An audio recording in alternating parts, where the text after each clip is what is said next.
Good morning, good afternoon, good evening, everyone. The next Wasteless World Talks are here with Kevin, Bill, Mark, and myself. We will write on the back of a language towards Wasteless World.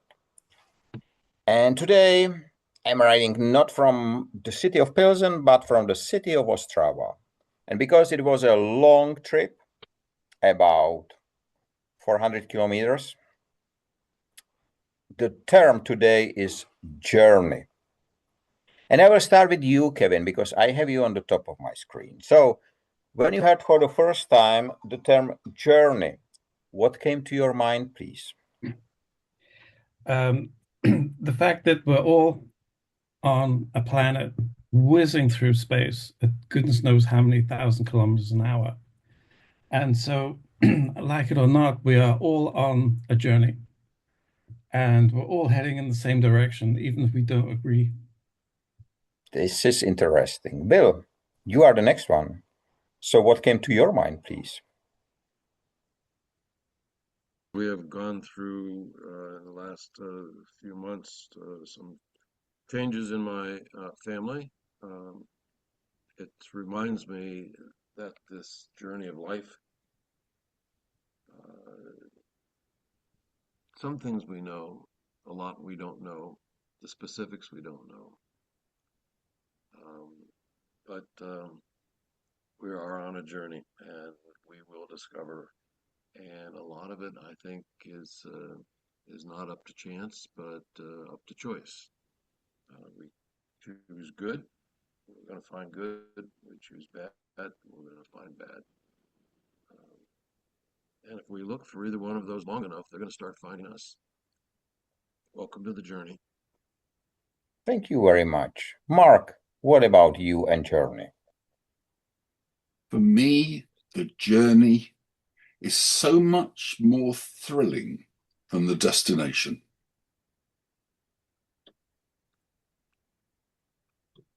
That's interesting, all of you. So, and usually when you plan your journeys, I am sure everyone does it slightly different. Are you the one who plan every step, every visit, or are you the one who just came and enjoyed an exciting moment of discovery, something new? What is it with you? Journeys now without kids is very different from our journey 10 or 20 years ago when we had kids in the house and we would go to visit, for example, my mother, her mother, and what was necessary was to get there. 8 hour journey. Um, don't want to turn that into 2 days. Um, so we were, trying to be very efficient. Now, when my wife and I go on a journey, we one rule we have is no more than 8 hours on the road any day, which makes us say, what shall we do this evening, or what shall we do tomorrow morning? Where is there a park nearby? Um, and so on. It changes. What about you, Mark or Kevin? I Um, love the random. Go on, Kevin. Sorry, Mark. I was going to say, I used to drive my family crazy because if we were going to Crete, then I had to understand the geology. Before the Mediterranean was flooded, Crete must have been a huge mountain. And what kind of stone is it made of? How was it formed? I had to understand everything about where we're going. And I don't know why, but otherwise, I'm not comfortable. I think I enjoy that discomfort. I there are certain moments when we either impose constraints on ourselves or we have them imposed upon us, where you must get to a certain place by a certain time, and there's only one way of getting there, for example. But, and sometimes you think, I must get there. And in many cases where it's imposed, we impose it on ourselves, is quite unnecessary. And it's so much fun, I found, if you do it the opposite way round. So if I wanted to go from A to B and I wanted to use certain forms of transport, whether a train, a bus, whatever, then there are schedules that I need to use. And also there are cheap tickets that you can get if you do it a certain way. But outside of that, if one's driving, one of my favorite road trips was with a very good friend of mine and we used to meet up on a Friday afternoon, jump in his car with a couple of bags, overnight bags, and we would drive to the end of the road and toss a coin. And if it was heads, we went left, and if it was tails, we went right. And we would continue doing this for the next 2 hours. Ideally, you were going on long roads, okay? So you didn't just keep going around the block. And the incredible thing was that when you did this completely random approach, it was astonishing where you ended up. Not only where you ended up, but then as night approached, you would then go through all your contacts and see if you knew anyone in the area. And you'd approach them and see if they had some floor space you could sleep on. And if they did, fantastic. And you'd meet people at random. Didn't always happen. Sometimes you ended up sleeping in a car, but very rarely. And the glorious thing was this random travel was a bit like that book. Do you remember The Dice Man? There was a book, The Dice Man. And basically, a man took a dice and he wrote 6 options for what he should do next. And then he would roll the dice and he had to do whatever came up. And he was always changing the 6 options. And this random existence was quite intriguing because it takes you on journeys that you least expect. And your experiences on those journeys can be incredibly rich. I'll stop there because otherwise I'll get carried away with my journeys. You know, it's quite interesting. My way of traveling changed a lot with the electric unicycle because of the small size of the device. Even in a city in which I lived for 20 years in person, after buying the electric unicycle and after learning how to ride, I discovered so many places in the neighborhood which I never went to because car is very big. When you go on a bike, usually you have the point A where you start, point B where you end, and you hurry up to reach it in the best time. But on the electric unicycle, and when you walk, when it's too far distance, you are tired. But when you have the electric unicycle, you step on. And you can make a turn really on a coin if you wish to, which I did. I enter very small spaces and so on. It was so fascinating that I never expected that this will happen. And I'm just disappointed that you cannot fly the device because of the restriction, batteries, and so on. Because otherwise, in holiday destinations, I can see London. I can travel through London in few hours' time if the law allow it. London, UK is slightly, there are riders, but Italy, there is no restriction, and many other countries. And I am planning to have a talk about nothing with a Czech man, who moved to Bali with his electric unicycle, and he is teaching the people there to ride. I know him because I teach him partly at the beginning how to ride the electric unicycle. So, and just now I would like to talk to him. I hope it will happen soon. To hear the experience because he's sharing it online, and he just went for a trip to Bali from Czech Republic, and he stayed there for 17 months. He is for the first time back, and he said, I went there just with a backpack for a short holiday. So it's quite interesting. And do you think that the modern technologies, we have GPS, we have many other things. We have the internet, we can check the connection, the rates and everything. Do you think, or are you influenced by the existence of this by your traveling? Because we are, all of us, I think we are doing it slightly different than we did, as Bill mentioned, when we have been young. So do you think that these technologies are helping us or spoiling us or spoiling the trip? A little bit of both, I suspect. I feel sorry for those people who have not thrown the dice or flipped the coin or allowed the agenda not to be completely determined before you start out. I love that.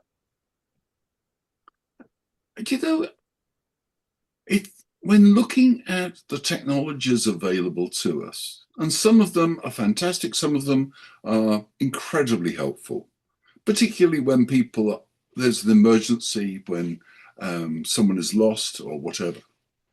But it's a bit like streaming video. When you have got almost infinite choice, you drown in the choice and conclude you've got nothing to watch. The amount of time people spend scrolling through a Netflix menu or a Prime menu, thinking, what the hell are we going to watch? And the amount of time they actually spend going through the menu is often longer than the program they eventually end up watching. And somehow, when we have so many tools available to help us, I worry that we miss so much. So, for example, if you drive a car, most of the time, most people drive a car on their own. And you can wave to people, neighbors and other people you know, but you don't talk to them because you are locked in a bubble and there is no human interaction. And if one is actually out walking or taking a journey surrounded by other people, the chances that you will get into a conversation with a stranger increases enormously. And you're not meeting that stranger because of, the GPS or whatever communications technology. You're face to face with a human being. You've got the opportunity to say hello and smile. Yeah, I agree with Mark. I think that when I go to, especially to a city, then, for an example, if you go to Berlin, Berlin is on the Great Northern European Plain. So that plain stretches from the Ural Mountains all the way to the Dutch coast.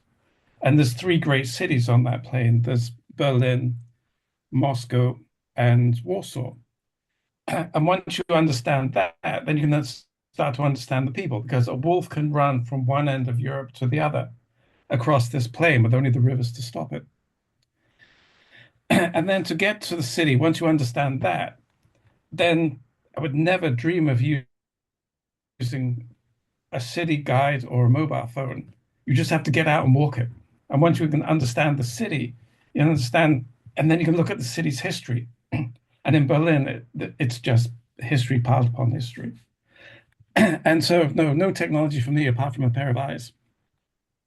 Mm. It was interesting. Jane was never, she was once in Ostrava in a school time. And so, and I was riding for the first time with someone to the conference and with Jane. So she was looking, and we ride through from Prague, which is the biggest city, through the second biggest city, which is Brno, to Ostrava, which is the third biggest city. And because they have this round, I don't know how it's called, not roundabout, but riding around the city, we entered Brno, we left Brno, and Jane was asking, are we in Brno already? And I said, no, we already passed Brno. And she was very disappointed. because she haven't seen Brno at all. So just now we arrive, and after our talk, we will start walking in Ostrava to see Ostrava. And I will take some pictures and share it with you because here the conference is in a unbelievable reconstructed industrial park. All you will see the pictures. It's really wonderful. And I do fully agree. Generally, I use the GPS when I do not know the address and I drive the car. But just now we will walk. What we can do wrong? If I need the right direction, I will switch to GPS for walking. It's fine, but otherwise we will see the things. So can you imagine the old days when the people walk these distances? They walk from 400 kilometers just to meet someone in other city? I can hardly imagine that, to be honest. No, so when we're looking at great distances, there are extraordinary feats and one wonders. But let's go back to the journey. So if we forget the length of the journey and we focus on what happens on the journey and what we notice on the journey. So there was a wonderful book written by someone who just described walking around an area in a city with different people. She started off with her young child, and she described firstly walking around this block. It was in New York, I think, and she described it for the reader. Then she walked the block with her child, a young child, and she became fascinated by what the young child observed. And the young child observed totally different things to her. He was fascinated by rubbish bins and other strange things. Excuse me, I need to just take a pause. Forgive me. Hope it's the I have a wine. delivery. What is interesting I that hope it's the wine too. it's interesting that generally most of the conversation is related to the physical journey from one place to another, but only Bill at the very beginning saw the journey in time. And I just saw today, before we left, on somewhere on LinkedIn or AI generated a video of a young boy being harassed by some older boys. And he just take his watch and reset, and he become adult at that moment. And there was the reaction of the adult against the boys. And then there was someone very old getting young again, just the same. Oh, that was fast. That was fast. So, how important is the It was the journey? wine. Is the journey of time? Okay. So, what makes the Actually, journey? sorry, can I just finish at the point? Yes, of course. So just go back. This woman walks around the block. Then she walks around with her child, okay? But then she walks around with a blind person. And what's interesting is, as the blind person walked around, the person could tell whether there was something, a gap in the wall, because they could feel the air passing through.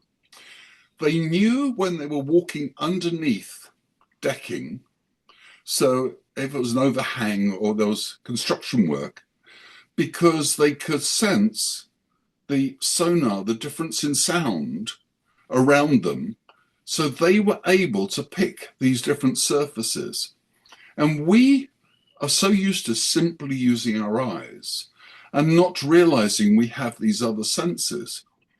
And the same person was also going around and realizing where they were by the smells of particular restaurants that they were passing, cafes, different types of foods. And it's just astonishing as one goes through these things how our senses sometimes we failed, or often we fail to use the senses available to us. So I'm sorry, Michael, I just wanted to make the point because I found it fascinating. It is you are exactly on point, and I will just now deliver some surprise for your journey. Because for many times, Bill, Kevin, and even Mark, you ask me to see Jane. You know she does not speak English. Here she is. We know she doesn't exist. Oh. Jane exists. Hi. Oh. You Hi, see, Jane.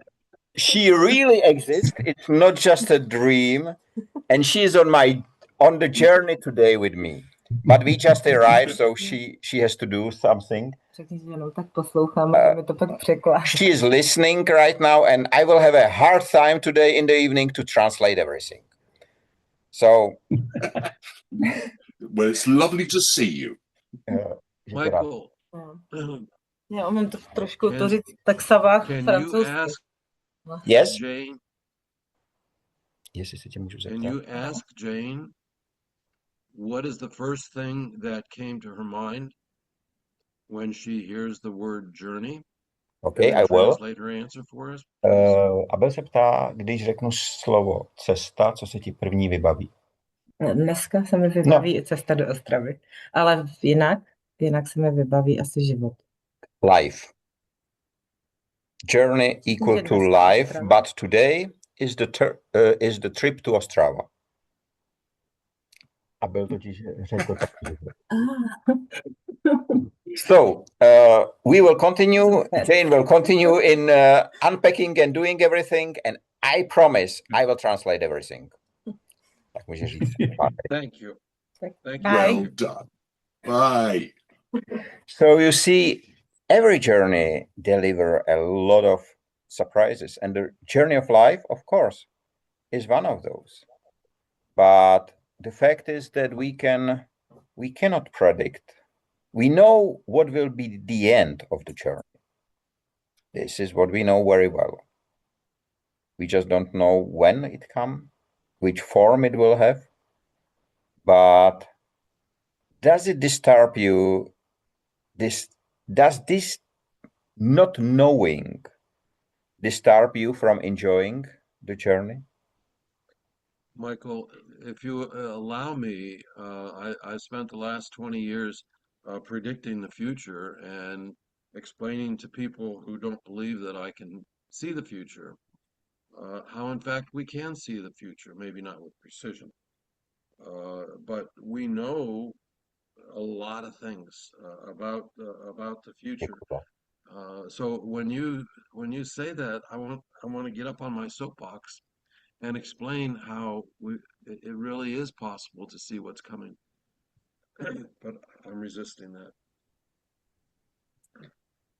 Kevin, I see that you would like to add something to that. I was just thinking that when you're on your journey, we may not know, well, we do know the final destination, but we don't quite know how we get there. But there are things we can do on the way to enrich that journey. And I think that's really, at the moment, I don't have a clue why, but I just want to study Thomas Aquinas and his writing.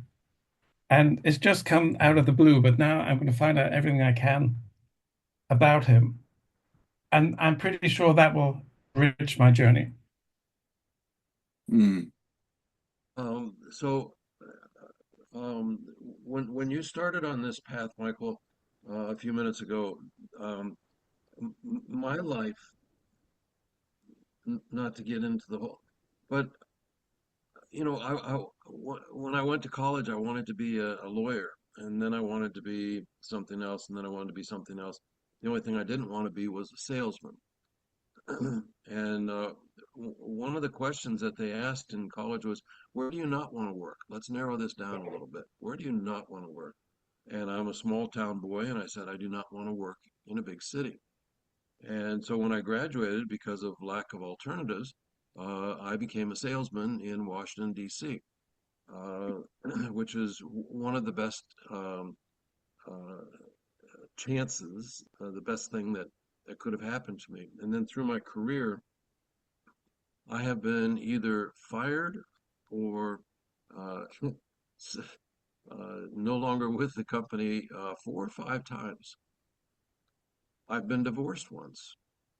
Every single time it ended better than the situation I was in before. Every time.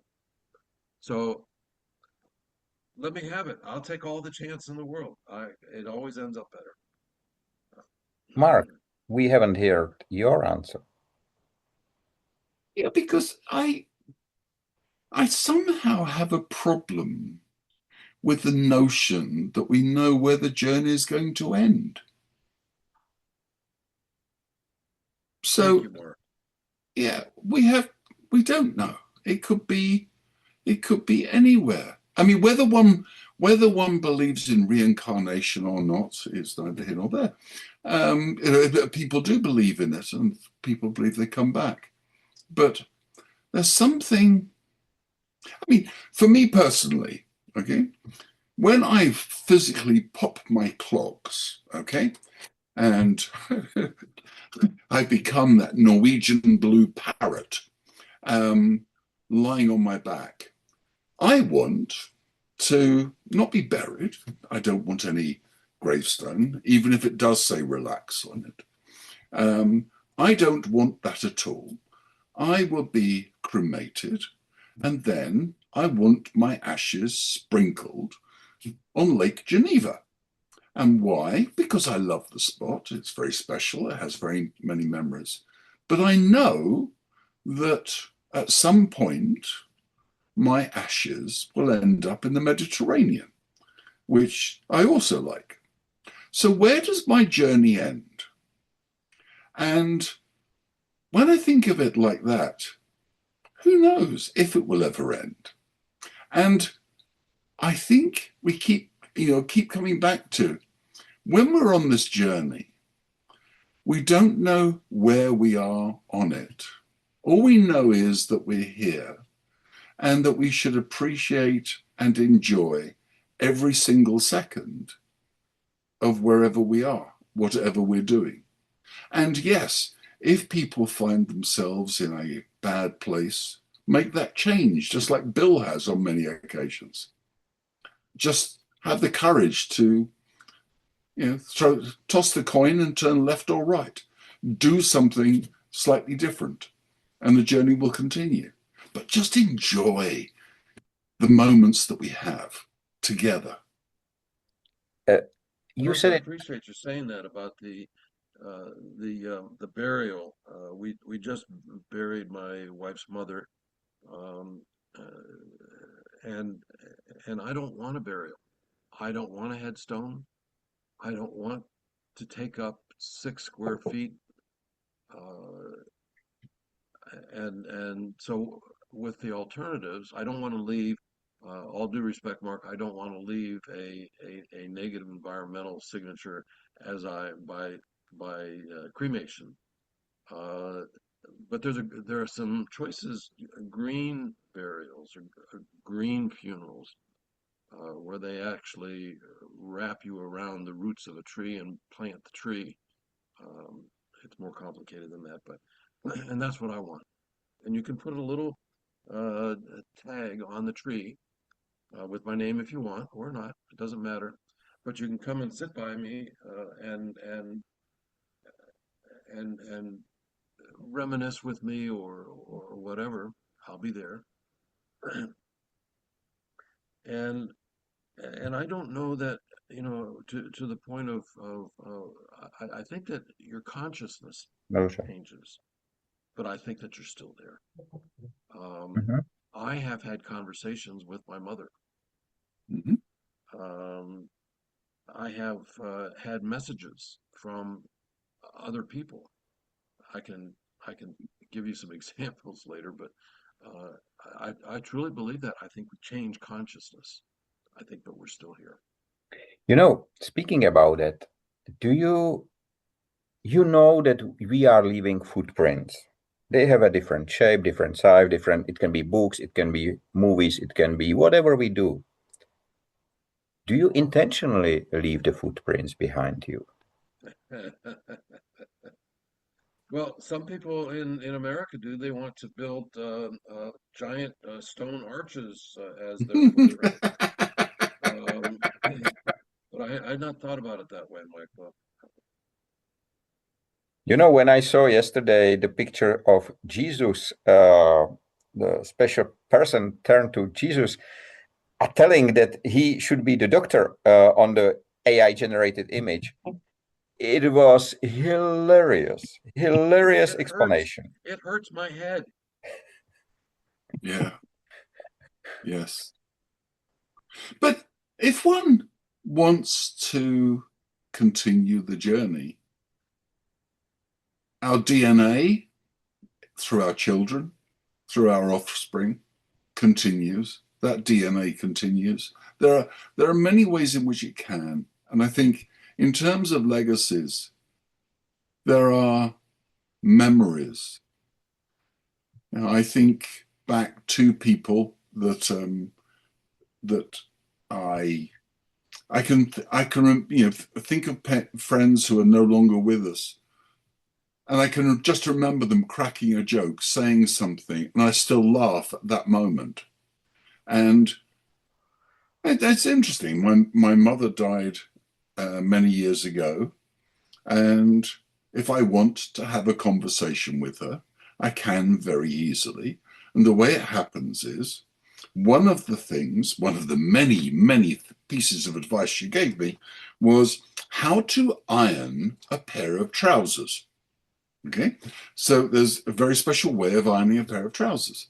So if ever I know, feeling down or what, or even just need to iron a pair of trousers, if I get the ironing board and the iron and I put the trousers down, she's standing beside me, and I have conversations with her, and we talk about anything. And the beauty is, she comes back in that moment. We are together. When I finished ironing, I put it away. She's gone. I can't see her, but I just know she's there. I do not go to her grave. I do not go to, because I know that she's not there. But we can bring people back. And our legacy, every one of us has a legacy because we've actually touched other people's lives in ways often that we don't know, and they will remember us. And it doesn't matter that we don't know why or how. It could be something terribly embarrassing that we've done, but they will remember us. And we continue. We don't stop. The journey continues. So beautiful. Do you want to add something, Kevin? Yeah, I was going to say, I once read the Egyptian Book of the Dead, and it's mostly prayers, spells, and incantations. And they had this amazing idea that the human body is the greatest gift we can be given. And it's interesting, it's not life is the greatest gift, because what the Egyptians knew, believed was that there is no death, we just pass on to somewhere else. So for a while we are living in this body, it is a great gift that we should enjoy. But of course, death is just the next part of the journey. But without this biological machine, which is ideally meant to last for 35 years, but we've managed to double that time, and so we age a lot more than we used to. But I think that's a lovely thought. I am really looking forward to tonight to translate this conversation to Jane. But Jane asked me that she would like to add something, and I will translate. Okay, so she will say it in Czech, or she can partly speak in French, but she will say in Czech, and I will translate. Řekni, že nechci zdržovat, ale že bych chtěla jim říct, protože teď mám příležitost, třeba už žádnou mít jinou nebudu. She does not want to disturb, but she would like to use the opportunity to tell something to you. Že jsem je ráda poznala taky. She is very happy to meet you. A že jim moc děkuju. And thanks you. Že na té cestě životem jdou občas s tebou. That you are walking along on the journey of life together with me. Děkuju. Thank you. Thank you. Bye. Yes, thank you. I didn't know what she will say. I never know what she will say. But That was a nice message. And I'm sure, as I will translate your part and all of yours, but the part with ironing the trousers, it will speak very well to her because she was both of her boys, she was the only one in the family to raise them. So I'm sure there will be a lot of similarities. And we have 3 minutes left, just for you. Journey is a wonderful word. It has so many connotations. In so many ways, we can constrain it, we can do things with it. But goodness, it's a wonderful thing.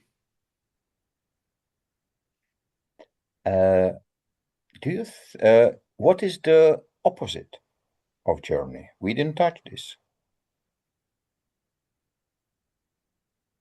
Oh, good question.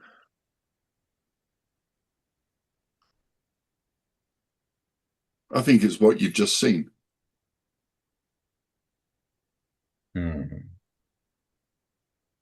I'm not sure. The opposite of existence, non-existence. It's not death. No, because one can't say stationary or lack of movement because one is stationary on a journey. One stops on a journey. One halts on a journey. I think we've all seen people who have halted their journey, who have given up on the journey. Yeah, I was thinking something similar. I was thinking about maybe the opposite of stagnation. Or reflection. If Both one looks in a mirror, one is not on a journey, theoretically. One is stagnated, one is still, one is just looking at oneself. So possibly reflection is an opposite of journey. I look in the mirror, I've stopped for those moments, but still in my brain, I'm remembering what I looked like 10 years ago, or I'm remembering what I looked like in that other shirt, but my brain is doing these alternatives. So I don't. And I think that we have to keep in mind the very first thought which Kevin delivered. He said, "Is the planet? It's moving through the space. Even if we stop, we are on a journey." And the great part about the EUC, electric unicycle, again, I stand, but I ride at the same time. So, but we have less than 1 minute. I would like to thank you for your time. And of course, as usually, I would like to wish you have a nice time, free of waste and wasting in all its forms. Stay safe, be free, be human, and enjoy the journey of life together with the ones you love. See you next week. Bye-bye. Bye-bye. Bye, guys.